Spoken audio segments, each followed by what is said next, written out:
Okay. So you all can see my screen. Hare Krishna. You can hear me? Hare Krishna.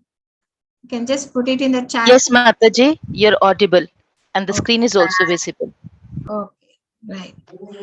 So let me once more welcome you all for this 18-day course. First and foremost, I'll introduce myself. I'm Sujata Subhash, and I'll be there with you for these 18 days at 3 p.m. And also there will be our admin who will co-hosting this with me, and they will also help you in anything you need to know. Okay, and and it's supposed to be orientation day, plus we'll give you a brief of introduction, how we are conducting this course, and then we'll take up how we can access us for queries and so many small dots on the logistics. We'll go through that with you, and then we'll start on the chapter 1. Okay. So before that, let me pay our obeisance to Sri Radha Govinda and take their blessings before I start this journey with you.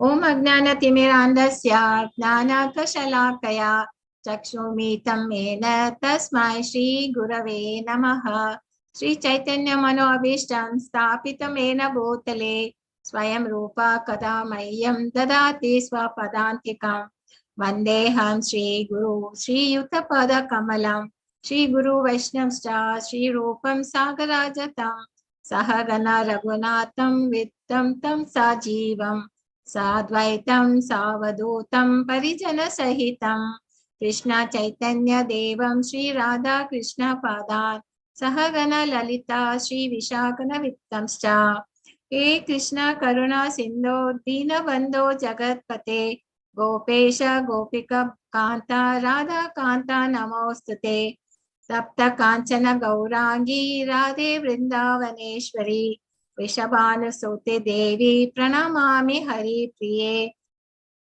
Vancha Kalpaturapyascha Kripa Sindhuveva cha Patitam Nam Pavanebhyo Vaishnavibhyo Namo Namaha Namo Vishnu Padaya Krishna Prasthaya Bhutale Srimati Bhakti Vedanta Swamiti Namane Namaste Saraswate Deve Gauravani Pracharine Nirvishesha Shunyavadi Pascha Desha Tarine Jayo Shri Krishna Chaitanya Prabhu Nityananda Shri Advaita Gadadhara Shri Vasadi Gaura Bhakta Vrinda Hare Krishna Krishna Krishna Hare Hare Hare Rama Rama Rama Hare Hare Hare Krishna everyone. I once again welcome. So we are going to start do Bhagavad Gita. I don't know what interest or what was with what thing you all have registered. What is the purpose you have registered this course and all that. We would like at least have a little discussions on that. And you can, I think some of you might have attended this course or not. You can just put it in your chat, if you all know how to type it. Or you can tell, anyone can tell me what you feel is special about this Bhagavad Gita, anything. Because, just me talking is not nice. I like you all to know what is in your mind of you people, and then we can go into the chapters, right? So anyone want to volunteer and say what you think about this Bhagavad Gita? Any idea you all had, or some idea, whatever you had? You can share here in the group. Hare Krishna. Tanvi, Padya, Shilpa, Shamne, y'all, or you can put it in the chat if you can. Okay, let me see what you all have done. In this Kali Yuga, Bhagavad Gita is only way we can connect to Krishna. That's what Tanya says. I feel close to God attending these classes. I tried understanding Bhagavad Gita, but never understood anything. So my friend recommended to join this. I think you've come to the right place. It has answers to all questions of life. Yeah, way to live life and understand the world. So uplift our consciousness in live a life to achieve self-realization. Yes. So it has answered to all this. So thank you so much for your thing is, Namaste wanted to learn Bhagavad Gita to understand better. I've attended it more than 3 times. Who is Gita Shri? So thank you, Mataji. Please again, welcome to the class. In this Kali Yuga is the only way to take this. Teachings in my daily life. Anuja Goe. Thank you. Hare Krishna is a life manual. It answers to all questions of life. To know more about Lord Krishna, it's manual of life. Thank you, Mataji. So much, yeah, so much. I feel blessed to have your comments. So this is this, a lot of things. So it is nice to have this discussions with you all. Let us see how it is special, right? As you all have said, we said. So let us hear this Gita Mahatmya by glorification by Sri Shankaracharya. All of you all know Adi Shankaracharya. So just listen to his what he says to say. Sorry. Wait, let me share the sound. Otherwise, you can't hear it. Okay. Just let us. Mahatmya Gita Shastram Idam Punyam Ya Patet Trayata Puman Vish. Sorry. Nupadam Avapnoti Bhayashokaadivarjita Gita Dhyayana Shilasya Pranayama Parasya Cha Naiva Santi Papani Purva Janma Kritani Cha Mala Nirmochanam Pumsa Jalasnanam Dine Dine Sakrit Gitambasi Snanam Samsara Malanashanam Gita Sugita Kartavya Kimmanye Shastra Vistare Ya Swayam Padmanabhasya Mukha Padmadini Srita Bharatamrita Sarvasvam Vishnurvaktra Dvinisritam Gita Gangodakam Pitva Punarjanma Navidyate Sarvopanishado Gavo Dogdha Gopalanandana Partho Vatsa Sudhir Bhokta Dugdham Gitamritam Mahat Ekam Shastram Devaki Putra Gitam Eko Devo Devaki Putra Eva Eko Mantrastasya Namani Yani Karmapikam Tasya Devasya Seva.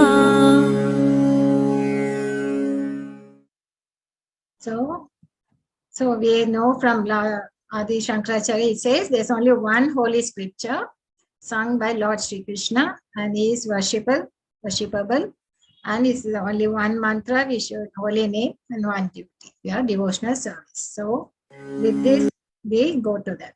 So I just, I don't know if you all are familiar with YouTube and Facebook. Some of them I might go through fast, but there is what all things we have in this logistics in this course. I'll just quickly go through them. So our teachings are all based on the teachings of Sri His Divine Grace A.C. Bhakti Vedanta Swami Prabhupada, founder Acharya of ISKCON. So whatever our teachings, whatever we are presenting in this course is all based on his teachings, right? And here we see him conducting Ratha Yatra in San Francisco. I like to all to know a little bit of the founder Acharya, because then you'll understand how we are presenting our teachings here. Okay. See, he was not, though he started the Ratha Yatra in San Francisco in US, but he was doing it right from his childhood. It was not that it was just done there. So even because his father taught him to worship Radha Krishna deities, and he was doing it right from his childhood. You can see here, 1986, and then when he was 5 years old, he had it, this Ratha Yatra in his neighborhood. Okay, but he met his spiritual master, Sri Bhakti Saraswati Vedanta, at 1922. So what did the spiritual master tell him? Siddhanta Saraswati. He gave him 2 orders. One is to spread this Lord Chaitanya's mission, that is the Hare Krishna mission, to English-speaking people. That is what he stressed upon. And he said, if you get money, you print books. So this was the order which he had. And that became his, his life goal. And it was there right from then on, that how do I go about doing it. Then in 1959, he was, by the professors, he was given the title of Swami Bhakti Vedanta. Before that, he was Abhay. Then he took up even sannyas later in 1950, when he was 55 years old. But he started in a small way, trying to print magazine, Back to Godhead in 1944. And he was trying to take up this movement in India, but he couldn't succeed. Only in 1965, he had a full volume of books, about the first volume of Srimad Bhagavatam. He had translated everything from the Sanskrit to English. And he took that set of books with him to US. And within a year, by 1966, he was able to start off this ISKCON movement. That is International Society of Krishna Consciousness. And all his followers, all that, it was based on his books and his Hare Krishna Sankirtana. Only that, he used to chant, and that is what, and the teachings, when he based his teachings only on Bhagavad Gita and Srimad Bhagavatam. Okay, so this is what they followed. And within 10 years, he was able to have the Back to Godhead magazine running, and his books were translated in more than 80 languages. And he was able to even have temples around the world on that. So this shows that there is something in this Bhagavad Gita, and which I also saw your comments. So all of you are all in the same, we are on the same thinking wavelength, right? So that was the power of this Bhagavad Gita and Lord Krishna. And this, he had a lot of, and the followers who were there initially joined him were all hippies. And they were all drug addicts and things, but they were all depressed in life, and they found some purpose, and they could understand this science, and they were able, and they followed him, and how this ISKCON movement took place. And you can see these temples around the world. This is in US, Virginia, and this is in UK. And you can see here Ukraine, ISKCON festivals going on. And in Durban, South Africa, this is in Mayapur, near Calcutta, and it's coming up big. This is the headquarters. And within 10 years, he went in the age of somewhere in my 60s, like I am now around that 60s and that. In that age, he went to US, and that within 10 years, he was able to go around the world. We had made a lot of trips and covering all the continents around the world. Namo Vishnu Padaya Krishna Pristhaya Bhutale Srimate Bhakti Vedanta Swami Iti Namine.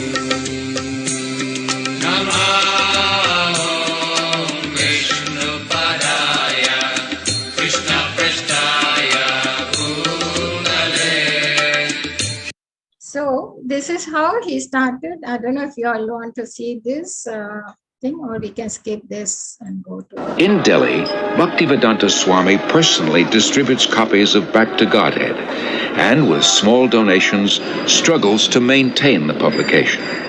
He regularly sees Surendra Kumar Jain, a printer. It was somewhere in the month of February 1956 that I first met Prabhupada. He came to my press for getting the magazine printed, Back to Godhead. I found that it was not very easy for him to collect money. He would come to the press practically every day, and after the printing was done, he would do everything himself. But he was a dedicated person, a very committed person. And at the times when he was not in a position to pay the bills, I would ask him, why are you running this? Why don't you stop it? He would say, no, it is my mission. And one day Surendra Kumar, you will see that I will succeed in my mission. He moves to 100 West 72nd Street. 3 months later, his typewriter and tape recorder for translating are stolen. Bhaktivedanta Swami later said, I came to America risking my life. I was physically unfit and at the fag end of my days.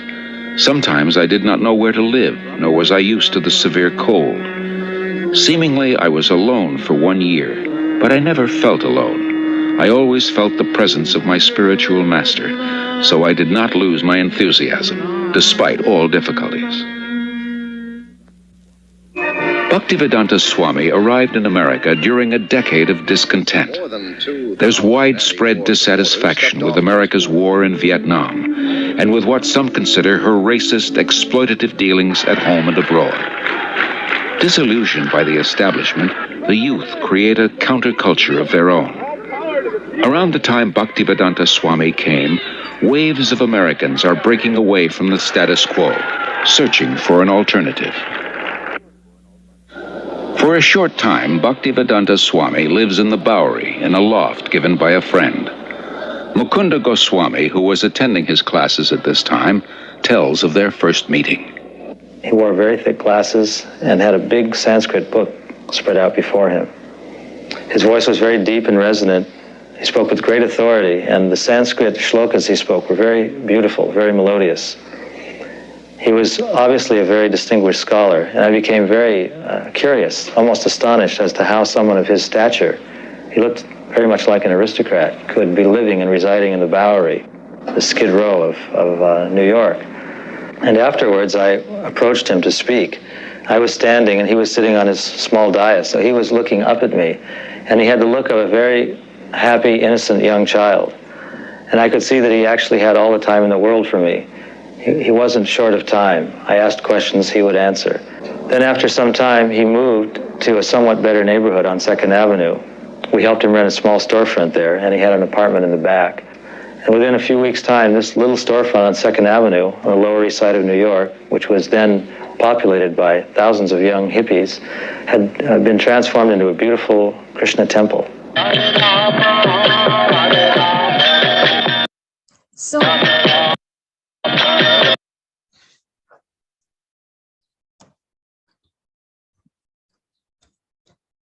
So this is how this movement has started, and we are thankful to him for giving us this wonderful scriptures in English, because that is what it has made it a worldwide movement. It could take place.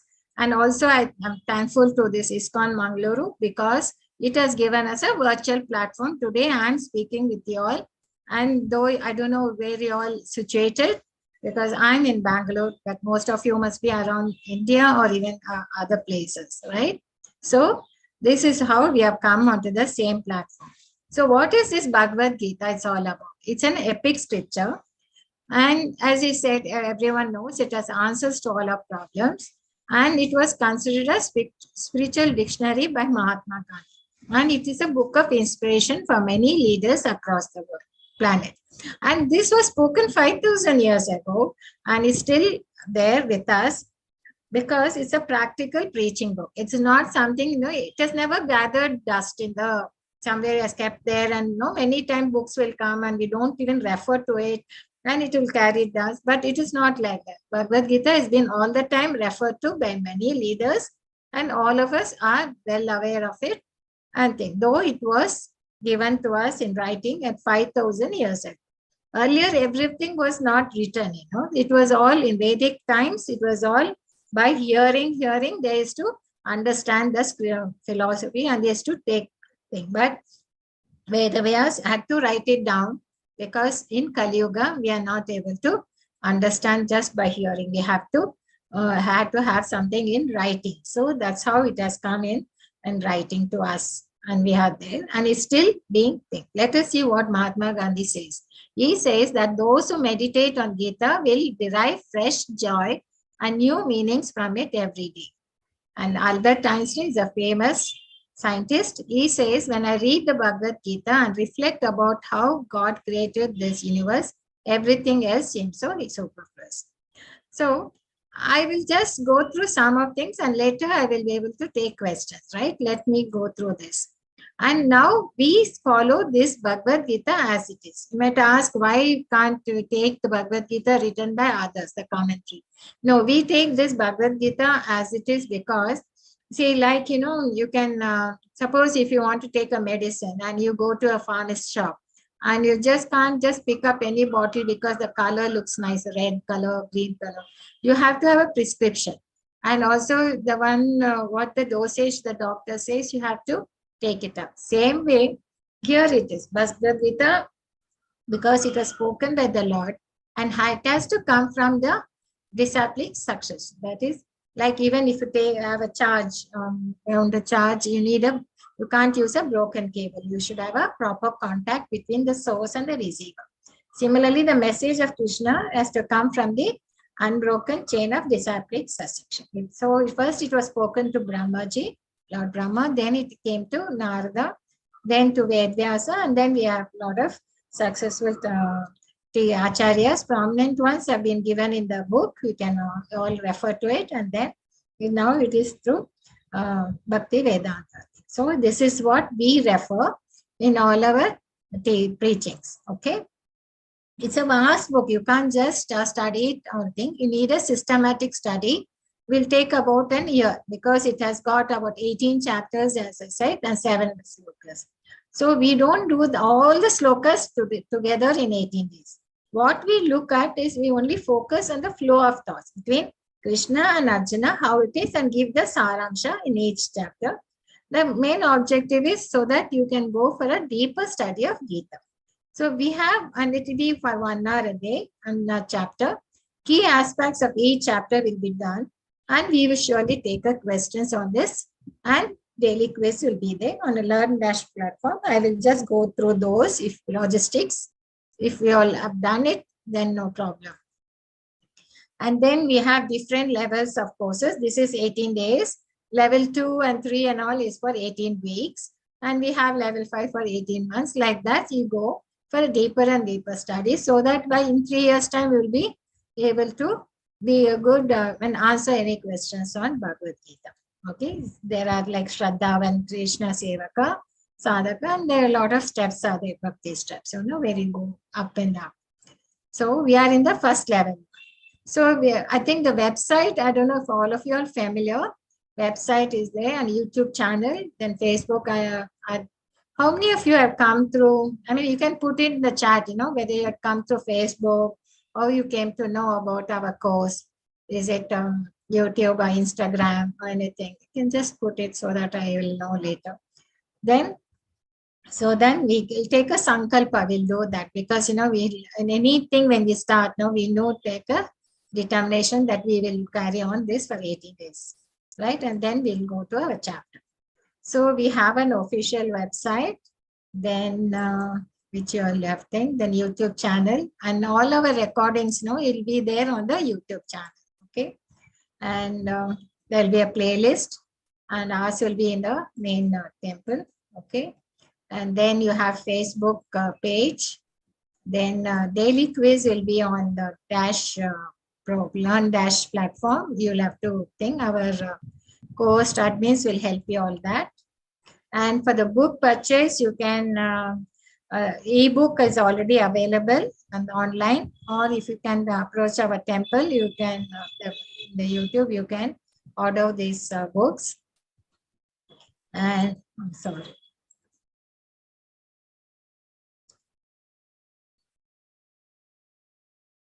So we'll go.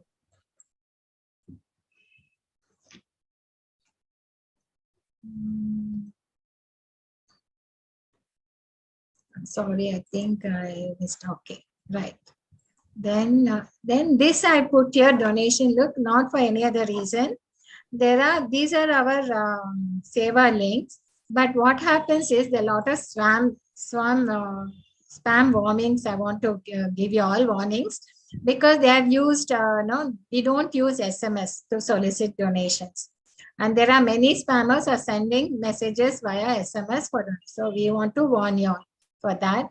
And you have to see or check the URL, whether it is ISKCON Bangalore. Please don't, when we have this, we are running, this is the 25th batch, okay? And in between, we had a lot of such kind of spams were coming and they were misusing our platform. So we would like to, I would just like to tell you all, warn you all about this, okay? That's the reason. And you have to see what is our official email ID and everything before you respond. If you have any doubts, you can always come back to us or to our co-host, okay? Then you can, and please subscribe to the YouTube and Facebook. And you have to enroll to Learn Dash if you have to do the quiz, okay? And for that, I will also help you all out how to do the quiz later, okay? Our admins will do that.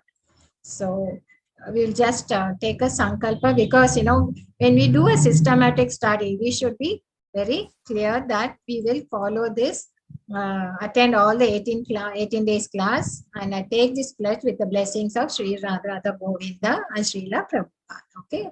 Hare Krishna, Krishna Krishna, Hare Hare, Hare Rama, Hare Rama, Hare Rama. So with that, we will, if there's any doubts in the logistics, please come back to us. We will help you. So we go to our chapter. This is chapter 1, Arjuna Vishada Yoga and Arjuna's Yoga of Lamentation. Okay, this is observing the armies on the battlefield. So what is that? What I will do is every time I'll be giving you the summary, and I will, like, you know, there are 6 sections here, 5 sections. So inquiry, and I will be giving the reference of the slokas, which will refer to these sections and the keywords, so that, you know, you will have an understanding. When you read the book, you can, this will give you a guidance. Okay. What are the sections are there, and what are the slokas refer to what. So this first chapter is about the different reactions to the same scene. That is, now we are in the Kurukshetra battlefield. And you have on one side Pandavas and the other side Kauravas. So they are on the battlefield. And in this chapter starts off with the reactions of 3 prominent people. One is Dharma Dhritarashtra, who was the king of Hastinapur, and his son Duryodhana. Then we come from Pandava, Arjuna. So Arjuna is the main character from where the Bhagavad Gita was spoken. Okay. So we will see what are their reactions are there. That's what is covered in this particular chapter. Dhritarashtra Uvacha Dharma Kshetra Kurukshetre Samaveta Yuyutsavaha Mamaka Pandavas Chaiva Kim Apurvata Sanjaya. So the first sloka starts out with the Dhritarashtra speaking. And he is speaking to whom? He is speaking to Sanjaya. Sanjaya is his secretary. You know, he's a companion. And you know, Dhritarashtra is blind. Physically, he is blind. And he is now sitting in his palace and he wants to know what's happening in Kurukshetra, in the battlefield. And he's asking his companion Sanjaya, what, after assembling in the place of pilgrimage at Kurukshetra, what did my sons and sons of Pandu do? Be desirous to fight. So, fight. So we like to know what is the desirous to fight. This is what the Dhritarashtra is asking. And we know, and here it is very much clear that Kurukshetra was a pilgrimage place. Okay. And that is the place where this battle on Dharma is taking place, right? And he is quite worried. And you can see the worry on his face, isn't it? All that. And he wants to know what is the thing. And Sanjaya, how he can come to know is, he is being given the vision by Vyasadeva. Actually, Vyasadeva asked Dhritarashtra whether you want the vision to see what's happening in the thing, in the battlefield. But he didn't. He said, give it to my companion. So Sanjaya has been given that vision. Just like now we sit here in TV and we know what's happening in the war is taking place in Ukraine, and they know some cricket matches going on in Dubai, and so many things. We are seeing that everything sitting in our home, right? Same way, sitting in the palace, Sanjay is able to see and hear what is happening in the battlefield at Kurukshetra. So he is asking him. So this Bhagavad Gita starts off with Dhritarashtra's words. Oh Sanjaya, after assembling in the palace, in the place of pilgrimage, what did my sons and the sons of Pandu? So here is where you have to note down. See, one is, it was a Dharma Kshetra. And then he is saying, Mamaka Pandava, my sons and Pandavas, sons of Pandu. Pandu is his brother. So he is very much, he's very clear that he is so self-centered. That is, he's only looking after his own sons and he's not he's already differentiating all the time his sons and the sons of his brother. So he is. And came Akurvata. What are they doing? See, they have assembled on the battlefield. So naturally they have come there to fight. But why is he asking that? So that is where we need to ponder about. So he is looking at the battlefield. He is quite anxious, isn't it? How is he looking at the battlefield? Someone can put the answers in the chat. So you need a copy. Yes, that I will look at that and see that. So what do you all think? Yes. So how is he looking at that thing? He is quite worried, anxious. And it is, we could see that. It is his, is he having affection to his Pandavas or is it attachment to his sons? So there's a differentiate. No, you need to understand what is we mean by attachment and what you mean by affection. So this is where the distinction comes. Then where can we compare our mind to Duryodhana and ourselves to Dhritarashtra? I think I put in these questions for you all to ponder and we can have a discussion in the end. Okay, right. Then relation between dissatisfaction and that, because this is something which you need to focus on. See, Dhritarashtra was dissatisfied. He took the path of the other. Why he was dissatisfied? He was blind, of course. Only thing is he had in his thing, I think he was physically blind, but that was the thing. Because of that, he was not able to be the king and he was only a custody. The thing was given as in custody to him, which he didn't like it. It was a dissatisfaction to him. And now with his sons, he wanted to somehow or other have the kingdom to himself, to his own sons and to himself. So that dissatisfaction that's the only thing. Otherwise, he was living in the palace. He had all the comforts. Everything was there. He had a beautiful wife, very pious wife, and he had sons and everything, whatever he could ask, good friends and relations and relatives, everything. But only thing he didn't have was his eyesight.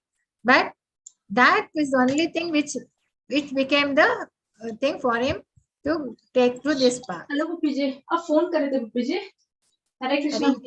Please mind your thing, right? So, but had he rightfully handed throne to Yudhishthira, what would have been the result? Will there be a Kurukshetra or thing? So these are the things we need to look at, right? So now we'll come to the other character is the Duryodhana. Duryodhana says, Pashyaitam Pandu Putranam Acharya Mahatim Chamum Yudam Tupada Putrena Tava Shishya Dhimatha. So now he's very surprised because he comes running. The minute he sees the army arranged by the Pandavas, he was surprised. He was taken aback. He didn't expect such a beautiful military complex would have been arranged, and that too who was done? It was Drupada's son of Drupada, that is Drishtadharma. Okay, and he was so he comes running to his teacher, that is who was his Dronacharya, and says, behold the great army of the sons of Pandu, so expertly arranged by your intelligent disciple, the son of Drupada. See the way he uses his words, that shows he's actually his fear. The fear is there. Very sarcastic to his teaching. His son. Okay. So like 5 years to come. Hare Krishna. Is there anybody else?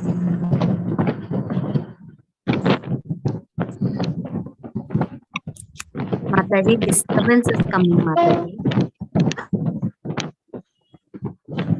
So please take care of your background noise. Krishna. Okay. Any question by Bharati? Hare Krishna, Mataji.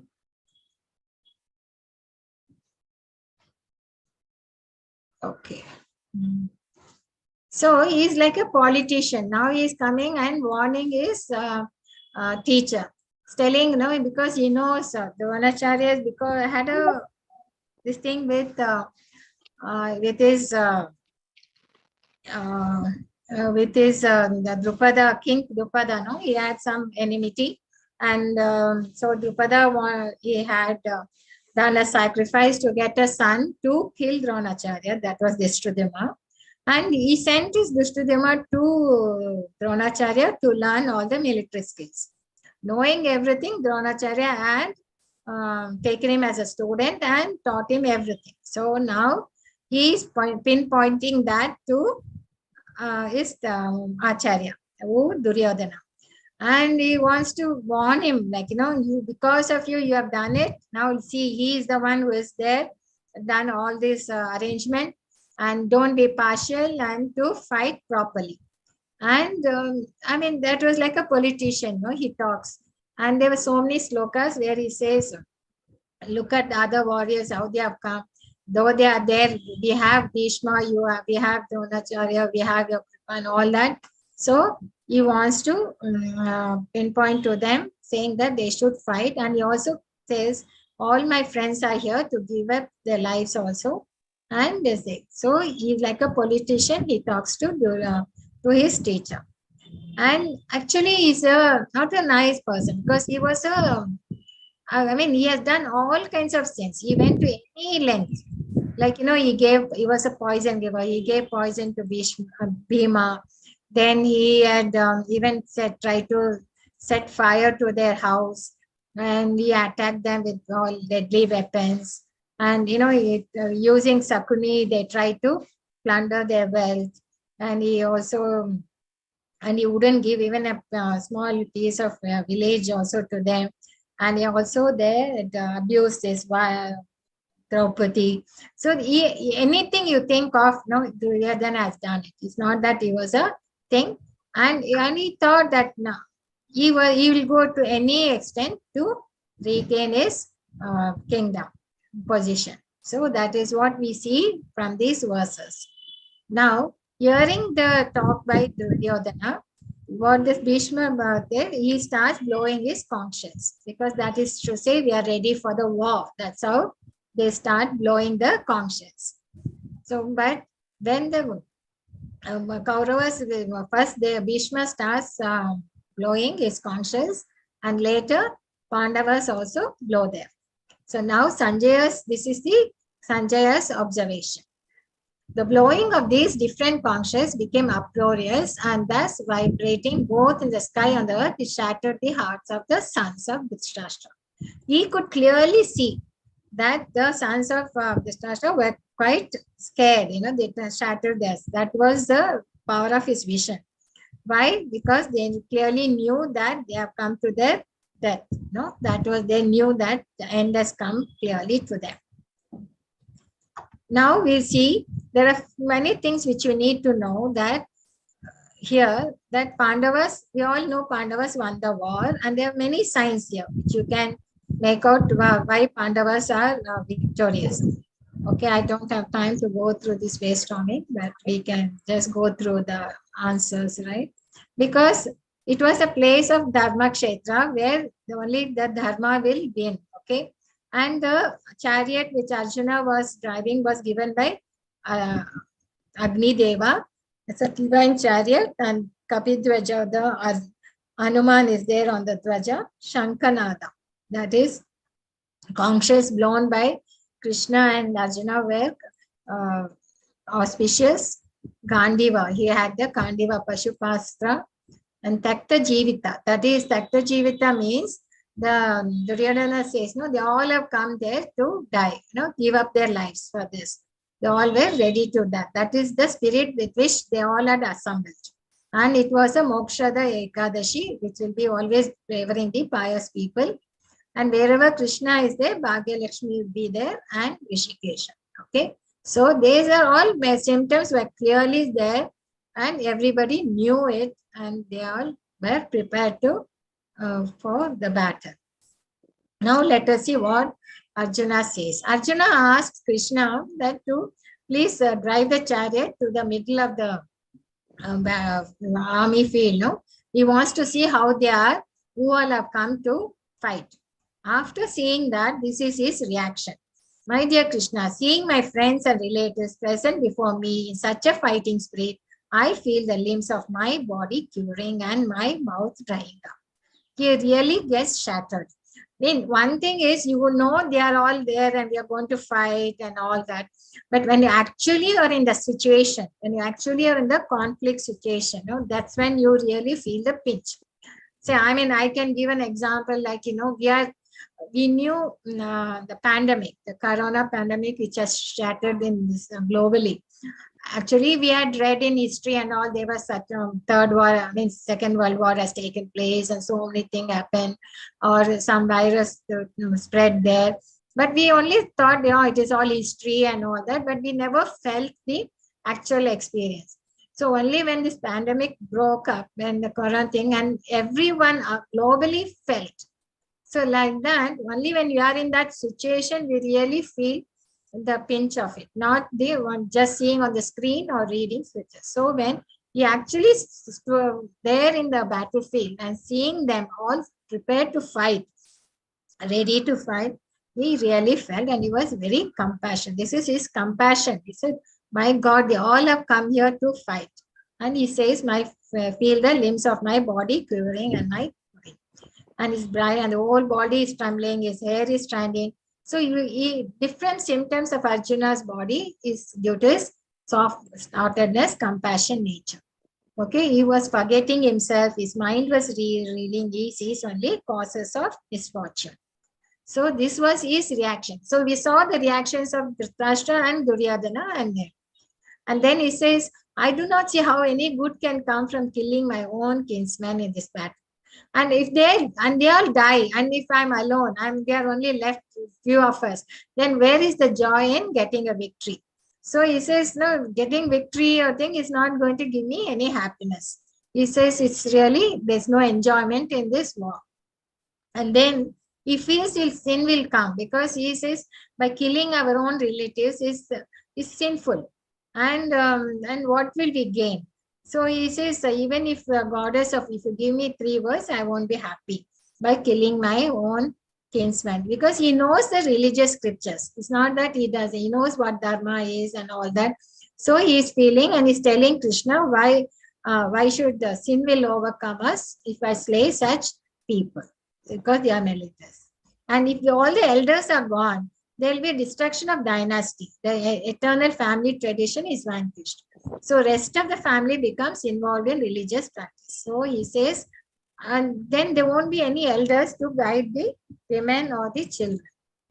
And so now he is in the confusion. So the confusion comes whether to conquering them is good or being conquered them. Actually, this verse comes in the chapter 2. And whether whom we kill should not get to live. So he is now in the confusion and he puts his thing. So what are the reasons he had?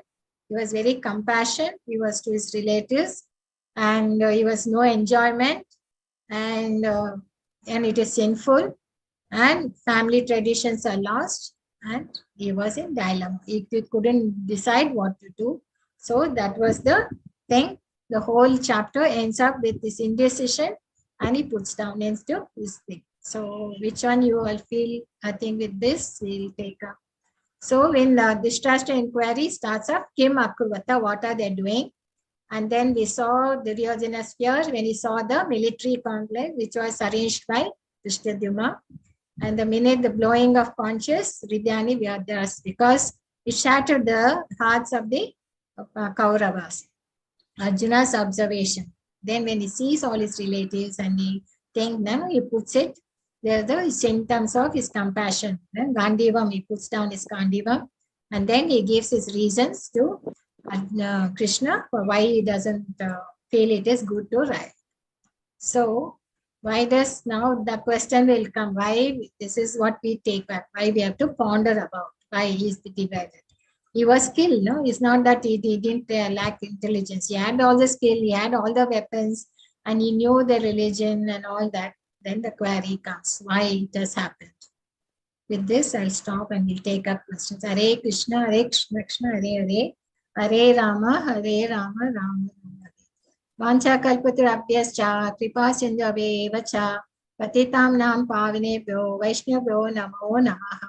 Hare Krishna, Krishna, Hare Rama, Rama Rama, Hare Krishna, Hare Rama, Hare Krishna.